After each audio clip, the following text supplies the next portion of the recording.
गोपालपुर में दो जिगरी दोस्त रहते थे, चिंटू और मनोज। दोनों इतने मजाकिया थे कि अगर साथ बैठ जाएं तो उदास आदमी भी हंस पड़े।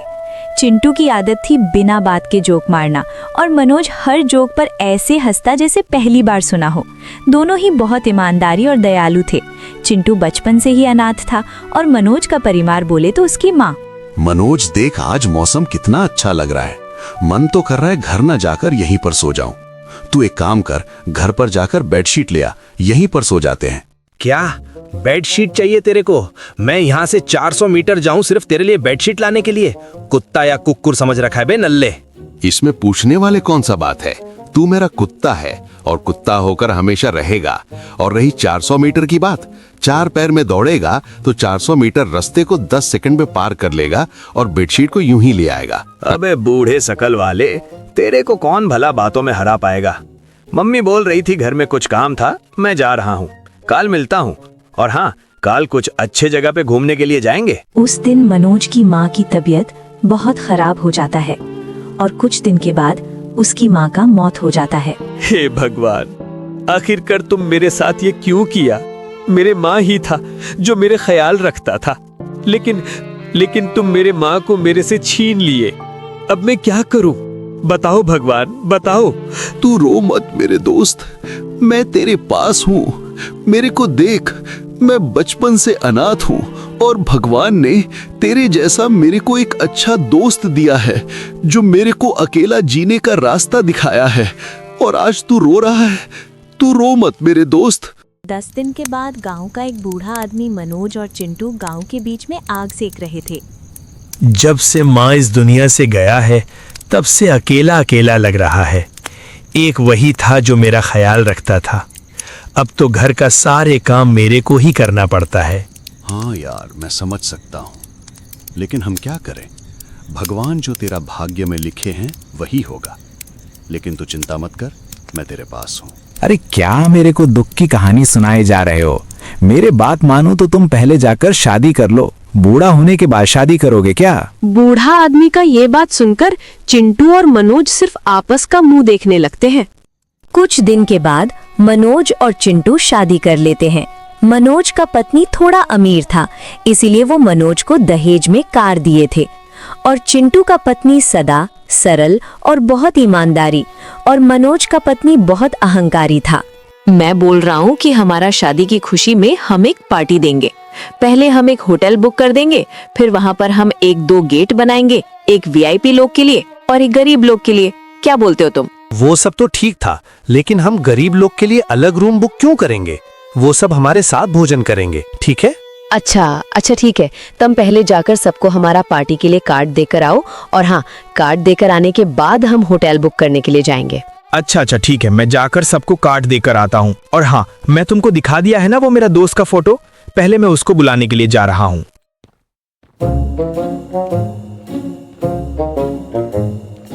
और भाई चिंटू, शादी के बाद सब अच्छा चल रहा है ना? लेकिन तेरे जैसे बूढ़े शक्ल वाले को लड़की कैसे मिला बे? अब क्या बताऊं यार, शादी के पहले तो मैं शेर था और अब मैं बिल्ली बन चुका हूँ। देख रहा है ना ये 1.5 फुट इंसान को? ये तो मेरे को तंग करके रखा है यार। क्या शादी के पहले तू शेर था, बिल्ली बन गया? कब शेर था भाई तू? शादी के बाद बिल्ली था और शादी के पहले भी बिल्ली था। मेरे को तो लग रहा है तू भाभी के सामने शेर बन रहा है। हाँ, वो तो आगे पता चलेगा कि कौन शेर है और कौन बिल्ली है। और मैं सुन रहा हूँ कि तेरे को दहेज में एक कार मिला है, लेकिन तू उसे चलवाएगा कैसे? तेरे को तो साइकिल भी नहीं चलाना आता। 4 पैर वाले कुत्ते। अरे बंद करो तुम्हारा ये मजाक मस्ती। तुम्हारा दोस्त कब से यहाँ खड़ा है, लेकिन तुम उसको बैठने के लिए बोला भी नहीं। कैसे दोस्त हो तुम? और क्या काम है ये भी नहीं पूछा?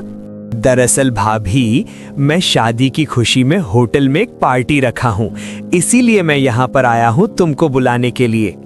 कल होटल में पार्टी है, तुम और चिंटू जरूर पार्टी में आना।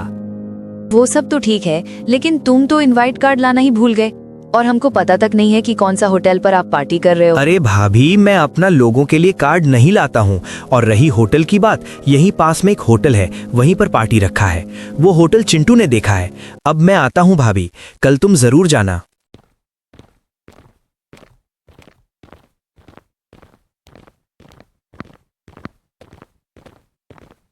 अरे रुको रुको भाई साहब, कहाँ चले जा रहे हो? गरीब लोगों के लिए दूसरी तरफ गेट है, आप वहां से जाइए। जो यहाँ पर होटल बुक किए हैं वो गरीबों को यहाँ से अलाउ नहीं करते। अबे मोटे आदमी, जो ये होटल बुक किया है वो मेरा दोस्त ही है। बुला उसको, फिर देखते हैं कि तू मेरे को एंट्री नहीं कैसे करवाता है। देखिए भाई साहब, तुम जो भी कोई ना हो, तुमको अंदर एंट्री नहीं मिल सकता है। अगर जबरदस्ती करोगे तो लात खाना पड़ेगा।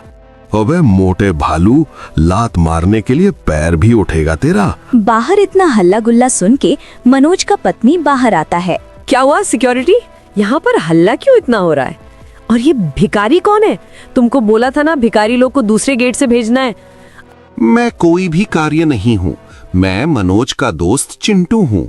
शायद चिंटू ने तुमको मेरे बारे में बता दिया होगा या फोटो दिखा दिया होगा। हाँ हाँ, मेरे को पता है तुम मनोज का दोस्त हो, लेकिन तुम तो भिखारी हो ना, इसीलिए तुम दूसरे गेट से आओ। इस गेट से सिर्फ वीआईपी लोग जाते हैं और तुम्हारे पास वीआईपी कार्ड भी नहीं है। ये बात सुनकर चिंटू के आंख में आंसू आ जाता है और वो वहाँ से चला जाता है। और इधर मनोज चिंटू का इंतजार में खड़ा था।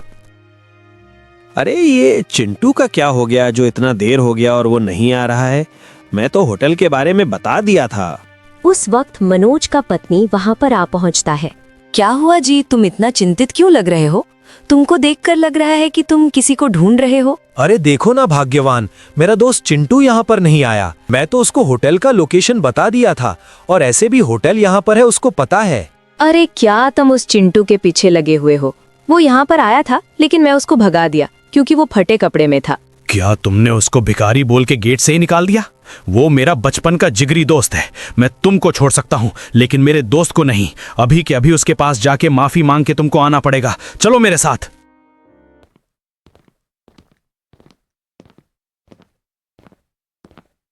मेरे को माफ कर दे भाई, मेरे को पता नहीं था कि ये तेरे साथ इस तरह बात करेगा। और तुम यहाँ पर खड़े खड़े मुंह देखते रहोगे या माफी भी मांगोगे? क्या मैं इस भिखारी को माफी मांगूंगा जिसके पास फटे कपड़े, फटे जूते हैं? इनको मैं कैसे माफी मांगूंगा? ये तो मेरे लेवल का भी नहीं है। गरीब होना कोई गुनाह नहीं होता। अगर आज तुम किसी के साथ अच्छे बात करोगे, शायद कल वो तुम्हारा मदद कर सके। इसलिए सबके साथ तमीज में बात करना चाहिए। अरे हाँ, मेरे को पता है, ये बात सिर्फ गरीब लोग ही करते जिसके पास कुछ भी नहीं होता। हाँ, आया बात मेरे को बताने वाला। मैं किसी को माफी मांग नहीं सकता। इतना बोलकर मनोज का पत्नी वहां से चला जाता है। मेरे को माफ कर दे भाई, वो तेरे साथ जो भी किया वो तू भूल जा। उसके लिए मैं तेरे से माफी मांगता हूँ भाई। अरे तू क्यों मेरे को माफी मांग रहा है? तू मेरे को कुछ बोला है क्या? जो भी बोला है वो तेरा पत्नी बोला है और मैं उसको माफ कर दिया। तुम चिंता मत करो मनोज, देखना एक ना एक दिन तुम्हारा बीबी सही बात को समझेंगे और अच्छा रास्ते में चलेंगे। हाँ,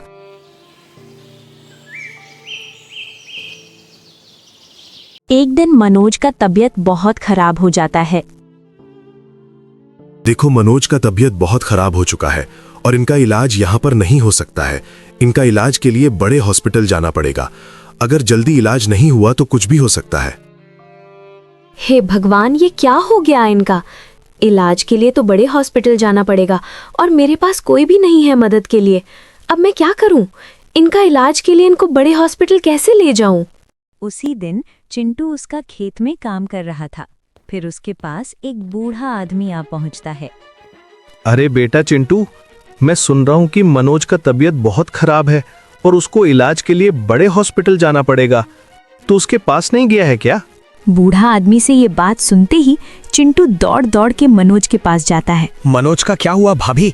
मैं सुन रहा हूँ कि उसका तबीयत बहुत खराब है, इसलिए मैं खेतों से यहाँ पे दौड़ दौड़ कर आया हूँ।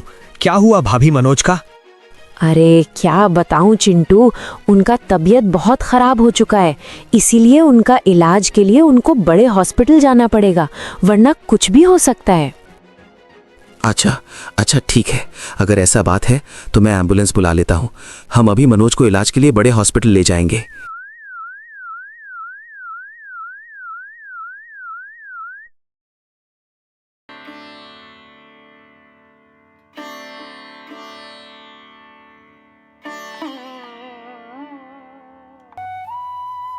मेरे को माफ कर दो चिंटू, मैं तुम्हारे और तुम्हारे बीवी के साथ बहुत गलत किया है। मैं गरीब बोलकर तुमको बेइज्जती कर रहा था और आज तुम मेरा पति का जान बचाए हो। माफी मांगने की कोई जरूरत नहीं है। हम तो बहुत खुश हैं कि तुम तुम्हारा गलती समझ पाए। देखा भाग्यवान, तुम जिनको गरीब गरीब बोलकर बेइज्जती कर रहे थे, आज वही मेरा जान बचाया। मैं तुमको बोला था ना, चिंटू मेरा बचपन का जिगरी दोस्त है, वो मेरे लिए कुछ भी कर सकता है। अबे भास्कर भाई, अगर इतना तारीफ करेगा तो मैं हवा में उड़ जाऊंगा। और हाँ, मैं तेरा अकेला मदद थोड़ी ना किया हूँ, भाभी भी करे हैं। अच्छा अच्छा ठीक है, हम इस खुशी में घर पर एक पार्टी करेंगे, क्या बोलते हो भाभी?